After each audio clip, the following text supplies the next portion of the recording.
Falaram que eu não ia aparecer aqui para gravar vídeo só porque o mercado de fundos imobiliários anda tirando a noite do sono dos investidores. Bem, cá estou para mais um vídeo de fundos imobiliários para vocês.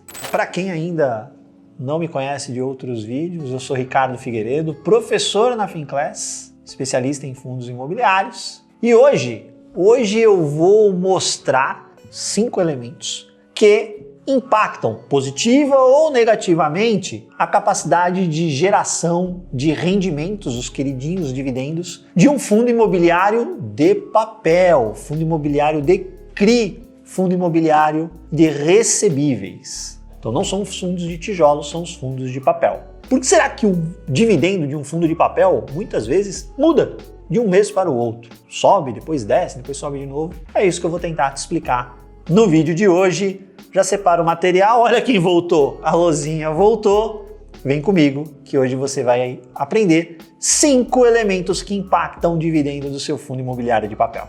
Vamos lá, pessoal, vamos lá. Você compra um fundo imobiliário de papel, observando o histórico de rendimento dele, e quanto será que ele vai pagar daqui para frente? Será que é a mesma coisa? Será que vai pagar mais? Será que vai pagar menos? Então, a gente precisa entender qual é a dinâmica que gera o fluxo que será distribuído por um fundo de papel. Um fundo de papel, ele nada mais é do que um repassador da receita de um empréstimo. O fundo de papel, ele tem ativos imobiliários lá dentro, shopping center, condomínio logístico, hospital, isso não tem nada disso. Ele tem dívidas, ele é credor de dívidas. O fundo imobiliário de papel emprestou recurso que ele captou dos investidores para fomentar empreendimentos imobiliários. Ele tem que emprestar para algo cuja finalidade, o lastro, seja investimento imobiliário, porque ele é um fundo imobiliário, tá? No Brasil. Pois bem, então tem lá um monte de operações de crédito, e quando eu digo um monte, é um monte mesmo. Quando você pega um fundo de shopping center muito bem diversificado, vamos pegar, por exemplo, o XP Malls, mais de 6 bi em patrimônio. Ele tem ali mais de 20 imóveis. Quando você pega um fundo de papel muito bem diversificado, com patrimônio inclusive menor do que esse, você encontrará 30, 40, 50 ou até mais 60 operações diferentes. Então já temos um primeiro sinal aí, né? Um fundo de papel, ele tem um nível de diversificação que, quando a carteira é muito bem estruturada, diga-se de passagem, um dos primeiros sinais é um nível de diversificação muito grande. Ele caminha até para a pulverização do risco, o que no ambiente de crédito é muito bom. É algo que eu vejo de forma positiva. Então tem um monte de CRIs, certificados de recebíveis imobiliários, CRIs lá dentro, e estes CRIs vão pagando juros para o fundo imobiliário. Em algum momento desse CRI ele também pagará amortização, então temos que diferenciar o que é juro e o que é amortização. O juro, ele vira efetivamente rendimento, dividendo. A amortização não, porque a amortização é a devolução do principal. Eu te emprestei R$1.000 e você pactuou comigo que me pagará juros de 5% ao mês. Vai durar um mês esse empréstimo. Então, lá no final, você vai me pagar R$1.050, de tal modo que 50 juros. Isso, se eu sou um fundo imobiliário, eu tenho que distribuir como dividendo. 1.000 é amortização, devolução de principal. Se eu te devolver isso, tem repercussão tributária. Aí tem que olhar preço médio, comparar, enfim. Mas eu não sou obrigado a te devolver isso, eu fundo imobiliário. Eu posso reinvestir, vou lá e compro outra dívida. Isso é amortização. Amortização e devolução de principal. Então um monte de CRIs foi pagando juros. Peguei esse montante, recebi isso neste mês, vou distribuir sob a forma de rendimentos que são isentos de IR para os cotistas, pessoa física. Tem que distribuir tudo? Não precisa distribuir tudo. Lembra, a legislação diz que o fundo imobiliário tem que distribuir no mínimo 95% do lucro no semestre. Ele pode até reter um pouco, no mês que vem ele solta mais, ele tenta até equilibrar para não deixar o rendimento variando tanto, enfim. Essa é a dinâmica. O que impacta o dividendo do FII de papel? O primeiro elemento é o indexador da dívida. Nosso exemplo aqui, eu emprestei para você R$1.000 e o nosso indexador era pré-fixado, 5% ao mês, segue a vida. Acabou. Mas no mundo dos CRIs, primeiro que nós estamos falando de créditos de prazo mais dilatado. CRIs de 5, 10, 15, 20 anos. O indexador, a gente tem duas naturezas de indexadores. A natureza juro, e aí a gente está falando de quem? CDI. E a natureza inflação. E estamos falando de quem neste caso? Na maior parte é o IPCA. Ricardo, tem CRI e GPM? Tem, mas na maior parte a gente fala da turma que é IPCA. Então, o indexador diz que o CRI vai pagar CDI mais uma taxa. Lá no CRI também está escrito que o devedor tem que pagar IPCA mais uma taxa. Por que é importante a gente conhecer isso? Porque o indexador flutuará. O indexador que é CDI+, o CDI é uma taxa diária. Então, meses com menos dias úteis, o CDI tende a ser menor do que meses em que tenhamos mais dias úteis, dado que nestes 2 meses nós não tenhamos vivido nenhuma movimentação de taxa Selic. Nossa, Ricardo, mas o que a taxa Selic tem a ver com o CDI? O CDI ele deriva do nível da taxa Selic. Numa conta rasteira, grosseira, a gente coloca que o CDI ele está ali mais ou menos no anualizado, mais ou menos 10 pontos base ou 0,10% abaixo da taxa Selic. O que é isso? A Selic está 12% ao ano.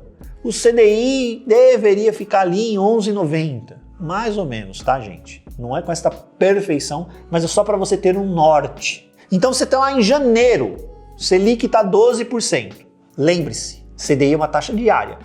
Se eu tenho mais dias úteis, ele tende a ser maior. Aí você foi para fevereiro. Fevereiro, tem feriado, que é carnaval, ele já tem naturalmente uma quantidade de dias menores do que janeiro, né? Tirando ano bissexto, são 31 dias contra 28, não úteis, né? Dias cheios, né? Considerando mês cheio, mas aí você obviamente entende que a possibilidade de janeiro ter mais dias úteis é muito maior, né? Do que fevereiro. Então a tendência é que o CDI de janeiro fique maior que o de fevereiro se você não tiver um cupom no meio do caminho aumentando a taxa Selic. A Selic é exatamente a mesma. Começou no dia 1º de janeiro em 12%, foi parar lá no dia 28 de fevereiro em 12%. Não teve mudança de Selic nessa janela? Não teve. A expectativa é que em janeiro você tenha um CDI mais alto, tá? Então você tem essa flutuação. E se tem movimentação de Selic, aí vai mexer de acordo com o sabor da mudança. Então, o Banco Central subiu 1% ao ano a taxa de juros, por exemplo. No dia seguinte, porque a vigência da mudança sempre é no dia seguinte, né? No dia seguinte, lembre-se, o CDI é uma taxa diária, o valorzinho diário já sobe um pouquinho, porque ele aumentou 1% ao ano. Então você pega isso, um farelinho todo dia a mais, ele começa a render. No da inflação, no do IPCA, o IPCA é um índice mensal. E você sabe quanto ele será de forma antecipada? Não! A gente tem as expectativas de mercado, os economistas ali com seus modelos, suas premissas, tentando encontrar, mas a gente não sabe quanto vai ser. Então, se eu tenho um mês, né? Imagine um CRI que paga IPCA mais 7% ao ano. Num determinado mês, o CRI, a inflação foi 0. Não é comum, mas já aconteceu. 0. No outro mês, a inflação foi 1%.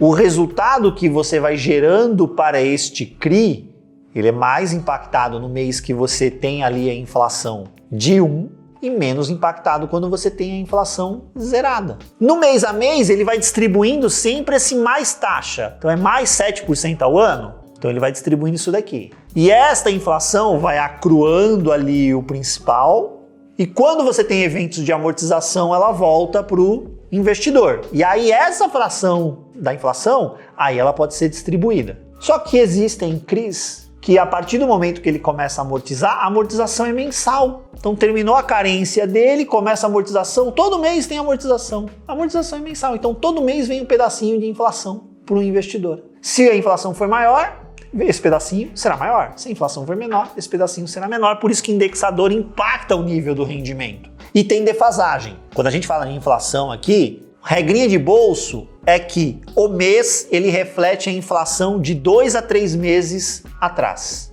por conta do fluxo do CRI e também do calendário de divulgação da inflação.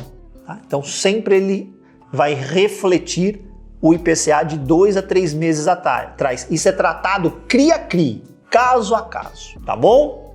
Primeiro fator, indexador. Segundo elemento que vai impactar o rendimento do seu fundo de papel.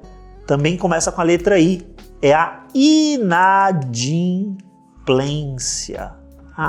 É o nome gourmet para calote. O que é a inadimplência? A falta de pagamento. O devedor foi lá e não pagou. É inadimplente. Se ele não pagou, o gestor do fundo vai distribuir o quê? Não sensibilizou caixa, ele distribuiu o que estava no caixa. Tá? Então impactou o resultado.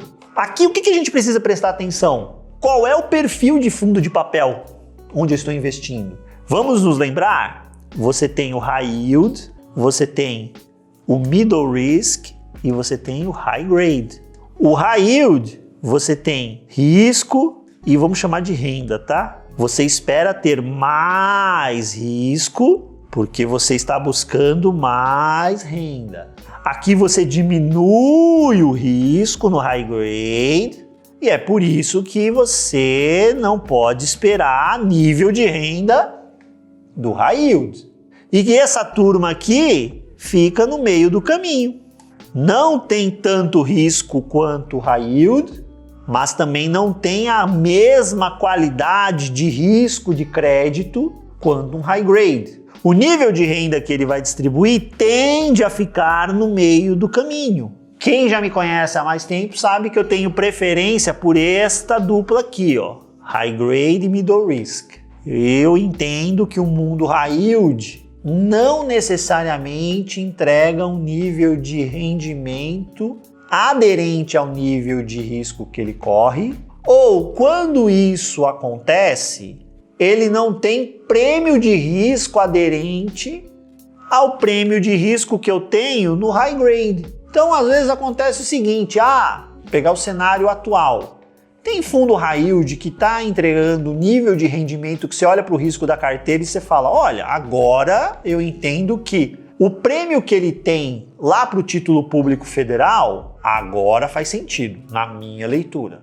Só que o momento também está muito bom para o High Grade. E o que ele se propõe a me entregar a mais do que o High Grade, na minha opinião, não compensa correr este risco adicional que ele me faz correr. E é por isso que eu fico nesse mundo aqui. Mas compreender isso é importante para você saber o que pode impactar o rendimento do seu fundo de papel. Onde você acha que pode existir mais inadimplência? É óbvio que é aqui, ó, no mundo High Yield. E a gente viu isso historicamente. Fundo High Yield dando problema na carteira de crédito e o rendimento caindo por conta disso. A todos os High Yields? Não! Mas os casos em que isso aconteceu e sensibilizou sobremaneira o nível do rendimento, tava lá digital de fundo High Yield, com certeza. Então, segundo elemento, inadimplência. E agora vamos para o terceiro elemento. Vou deixar o segundo aqui, ó. Ainda dá para ver um pouquinho. Vamos para o terceiro elemento. Já vimos o indexador, já vimos inadimplência. E agora nós vamos para o elemento repactuação. Esse daqui apareceu bastante no mundo High Yield, que deu problema. Porque não necessariamente a inadimplência já existe e aí afeta a minha renda. Mas um outro elemento ou outros elementos que surgem para evitar a inadimplência podem afetar, sim, especialmente de forma negativa, o meu rendimento de um fundo de papel. Que elementos são esses? Primeiro, o elemento carência. É natural quando o fundo compra um CRI, uma operação nova, aquela operação está nascendo, ele comprou no mercado primário, na hora da emissão, que no começo exista uma carência, às vezes apenas de amortização de principal, às vezes de juros e de amortização. Ele vai ficar uma janelinha ali, 6 meses, 1 ano, sem pagar nada. Ou pagando só os juros, lembra? IPCA mais 5, ele paga só os 5% ao ano. O IPCA ele vai engordando o principal, deixando o principal mais robusto. Quando começa a amortização, aí ele vai destravando isso daí. Mas esta carência, ela pode acontecer no meio do caminho. Numa situação em que o devedor do CRI já começa a dar sinais de que vai dar algum problema, e aí de forma preventiva, devedor e credores chegam a um acordo dando um fôlego, uma carência para o devedor. Olha, devedor, sei que o momento está difícil para você, teu fluxo de caixa aí não está da forma que esperávamos que estivesse. Vamos fazer o seguinte, você vai ficar 3 meses, 6 meses em carência de juros e amortização. Ou em carência só de amortização, você vai me pagar só os juros. Seja uma, seja outra, algum efeito no rendimento vai causar. Isso é mais comum acontecer quando a gente está lidando com um risco de crédito de uma qualidade menor. E risco de crédito de qualidade menor a gente encontra onde? Com fartura no mundo high yield. Pode acontecer no middle risk? Pode. Já aconteceu. Mas não, é mais comum acontecer aqui. Pode acontecer no mundo high grade? É lógico que pode. Mas é menos comum ainda. É menos comum ainda. Então a carência, olha só, eu não estou perdoando a dívida. Eu não estou falando, não, você não vai me pagar. Não, você vai me pagar, eu vou te dar uns meses de fôlego, depois você retoma os pagamentos normalmente, né? E aí você rola o fluxo para adiante. É óbvio que pode ter alguma contrapartida. Na hora que você voltar a me pagar, aquela taxa não era IPCA mais 7%? Agora vai ser IPCA mais 7,10%, por exemplo. Você pode negociar uma contrapartida, você pode colocar pênaltis mais severos. Olha, te dei esta condição especial, mas se você ficar inadimplente lá na frente, a gente vai recalcular qual foi a perda que eu eventualmente tive aqui e você vai me devolver. Pode ser colocado.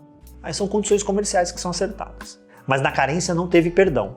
Agora, eu posso ter uma situação que o mercado chama de waiver. E aqui é o famoso perdão da dívida. Você pode dar um waiver, você está perdoando, ele está inadimplente a 3 parcelas. Você negociou com ele e fala, eu vou te dar o waiver de 2, você vai me acertar uma agora e segue o fluxo de caixa.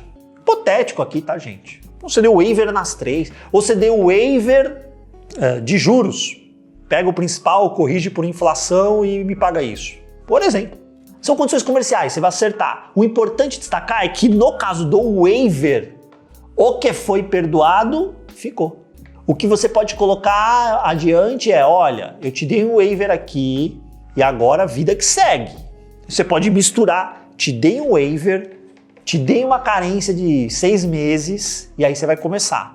Se daqui para frente você pisar na bola e ficar inadimplente de novo, sabe aquela dívida? Não tem mais perdão, você vai ter que corrigir e me pagar.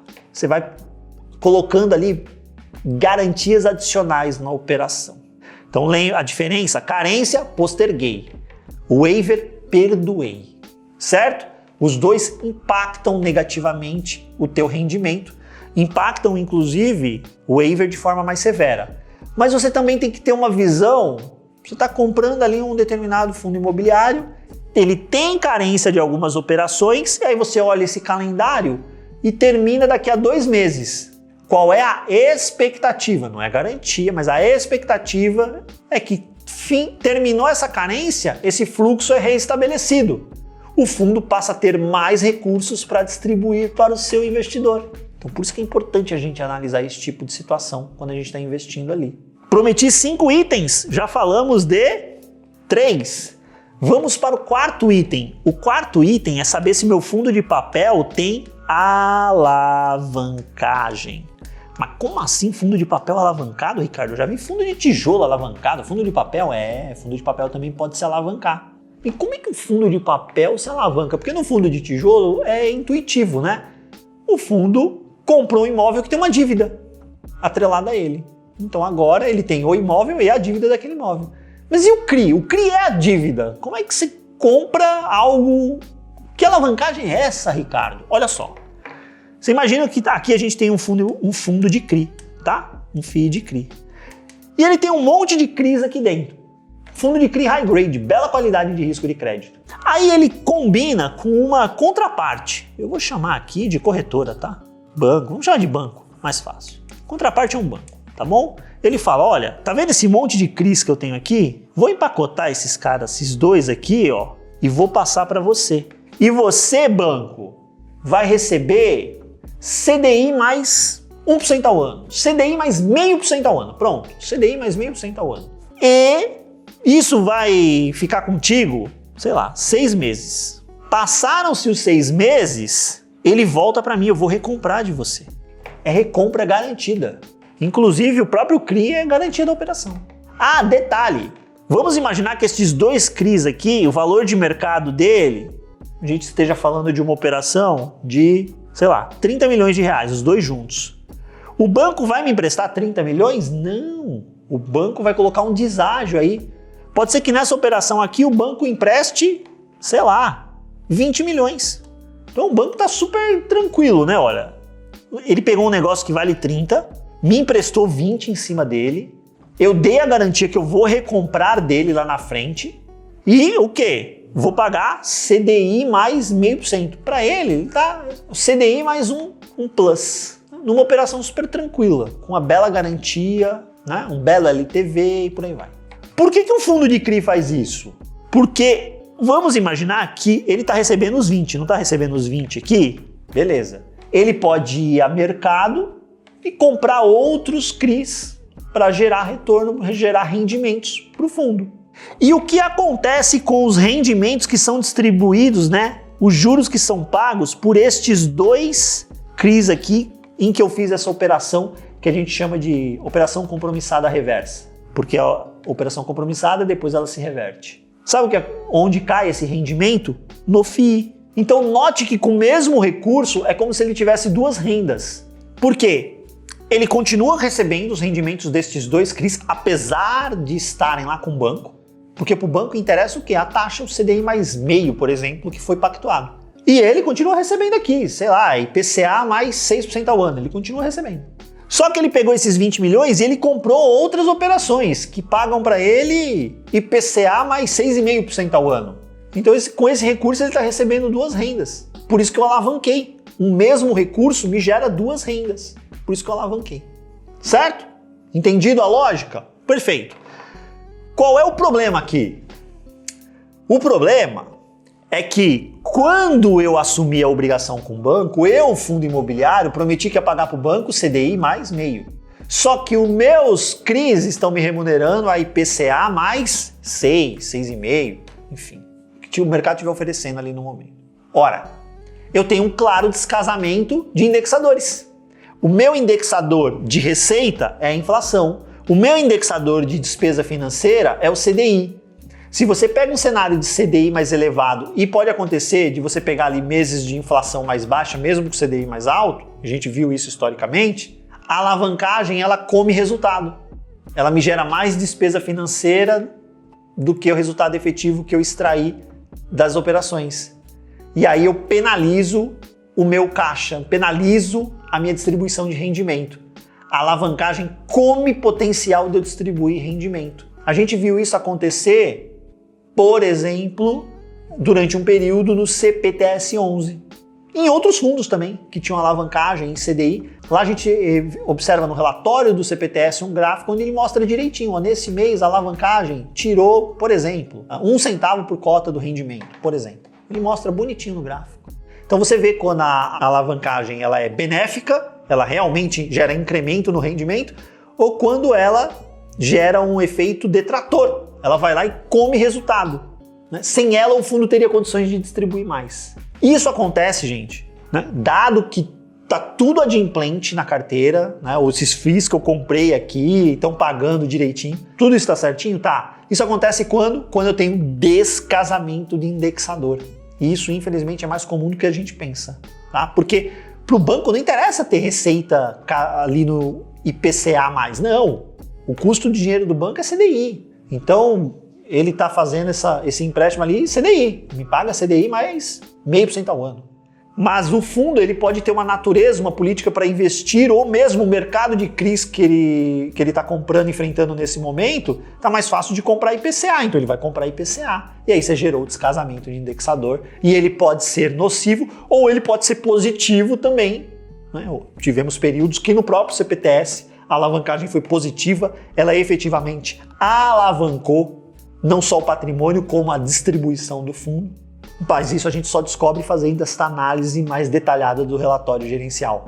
Não terminei ainda, tem mais. Eu quero saber nos comentários se você já tinha acompanhado um vídeo destrinchando esses elementos que impactam o rendimento do fundo de papel em que você investe. Cite aí fundos de papel em que você investe, que você foi abrir o relatório gerencial e já encontrou. Olha, Ricardo, eu vi aqui, tem alavancagem.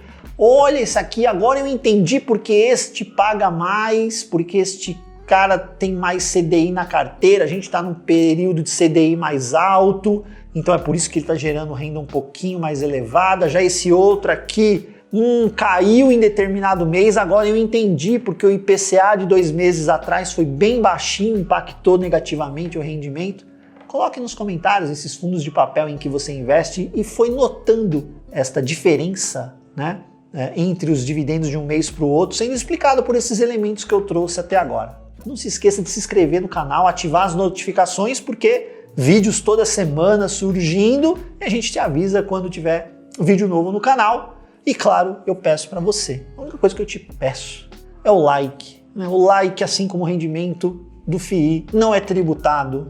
É só você pegar o mousezinho aí, clicar no like, eu vou ficar super feliz. Até para que saibamos que você está gostando desse tipo de conteúdo e a gente volte a tratar dessa temática aqui, tá bom? Agora vamos para o quinto elemento que pode impactar aí o rendimento do seu fundo imobiliário, com lastro em CRI, fundo imobiliário de papel. É o chamado giro de carteira. Que é isso, Ricardo? Não é para você tirar a carteira do bolso e ficar girando ela na sua mão. Não é esse giro de carteira que eu tô falando não, tá? Giro de carteira é o seguinte: o fundo de papel tem lá uma carteira de CRIs. O gestor, ele pode atuar de forma ativa, vendendo CRIs no mercado, porque esta venda pode gerar um lucro. O lucro, a fração do lucro, é incorporada ao resultado e melhora a capacidade de distribuição do fundo. Mais uma vez, vamos usar o CPTS como exemplo. O CPTS, costumeiramente, quando tem oportunidade, faz isso. Para ficar mais claro, vamos usar o mesmo exemplo no universo fora do fundo de papel. Você tem lá um fundo de fundos. Ele compra um monte de cotas de FIIs. Ali comprou a cota por 10, a cota se valorizou, tá 11. Ele vendeu. Este R$1 é lucro. Este R$1 vai para o resultado para ser distribuído. Ele se incorpora aos outros rendimentos que o fundo recebeu para virar dividendo para o cotista. Fundo de shopping, comprou um shopping por 200 milhões, vendeu por 250 milhões. Estes 50 milhões são incorporados ao resultado, virarão dividendos para o investidor. O fundo de CRI, ele comprou um determinado CRI, por exemplo, ele colocou lá, ele comprou a IPCA mais 6% ao ano. E agora, este CRI está sendo negociado no mercado, né, a IPCA mais 5,8% ao ano. O que aconteceu com a taxa? A taxa, ela caiu. Toda vez que a taxa cai no ativo de dívida, o que acontece com o valor presente deste fluxo de caixa? O que acontece com o valor desta dívida? Essa dívida tem um valor maior, porque a taxa está no denominador. Então, se eu diminuir o meu denominador, o meu resultado final cresce. Então, o gestor comprou lá IPCA mais 6. Tem gente que topa eu quero receber essa dívida e eu aceito receber por ela IPCA mais 5,8. Então ele topa pagar um pouco mais por esta dívida. Ele paga para ter o direito de receber deste devedor IPCA mais 5,8. Esta diferença é lucro que o fundo de CRI pode distribuir.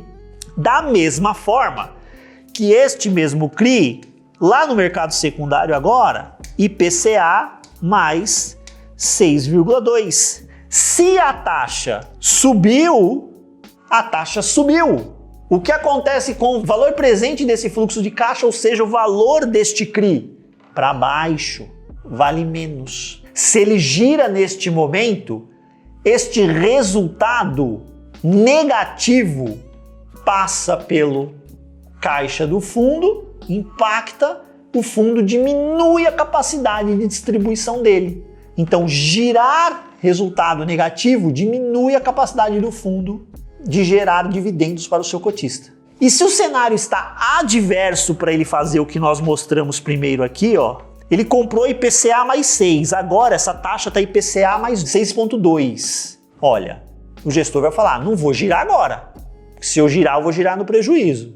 Então você concorda comigo que ele perdeu neste mês essa capacidade de impulsionar o rendimento através do giro de carteira? Se o cenário está adverso para giro de carteira e o gestor tem o histórico, tem o DNA de fazer giros de carteira e incrementar o rendimento do cotista, neste cenário ele não consegue fazer. Então é de se esperar que quando eu olho para o histórico do fundo, o dividendo que ele vem distribuindo ao longo do tempo sempre tem um elemento ali de giro de carteira, agora ele não vai ter. É natural que, a despeito de indexador, a despeito de inadimplência, de tudo que discutimos anteriormente, a despeito de tudo isso, só pela ausência do giro de carteira, é natural a gente esperar que ele tenha menor munição para distribuir rendimento para o cotista. Então, outro fator que a gente precisa analisar quando vai escolher um fundo de papel é como é o ativismo desse gestor. Ele é mais o famoso buy and hold, né? Ele compra lá a carteira de CRI e vai carregando até o vencimento. Ele é menos dependente disso daqui. Ou ele é aquele gestor ativo mesmo, que gosta de operar ali no mercado secundário de CRI para tentar destravar esse valor. Se o cenário estiver muito adverso, este gestor ele perde este elemento para tentar impulsionar o rendimento dele. Então precisamos conhecer qual é o estilo de gestão. Conhecer a carteira é importante, mas conhecer o estilo de gestão também. Vamos recapitular os 5 aqui agora então. O indexador, se é juro, se é inflação. A inadimplência, a natureza, o tipo da carteira confessa se ele tem mais ou se ele tem menos. Possibilidade de surpresinhas de inadimplência, high yield tem mais, high grade, teoricamente você está mais seguro. Elementos de repactuação, você refazer aqui condições para o devedor pagar a dívida, reorganizar o fluxo no meio do caminho, porque a situação não está muito boa para o devedor. Elementos de alavancagem, e aqui a gente observa especialmente quando essa alavancagem está descasada, a dívida é juro e a receita do CRI é IPCA, isso traz risco de impactar o teu rendimento. E por fim, a capacidade de girar a carteira, como a gente viu agora no final. Se o gestor está girando ali, tentando destravar lucro no mercado secundário, ou se ele é mais buy and hold, compra e carrega a posição. Espero que você tenha gostado do conteúdo de hoje. Me conte aí nos comentários se você gostaria de ver um vídeo com temática parecida, mas focando agora em fundos imobiliários de tijolo. E fique de olho porque teremos com certeza mais vídeos de FIIs aqui no canal. Até a próxima, um abraço, tchau, tchau.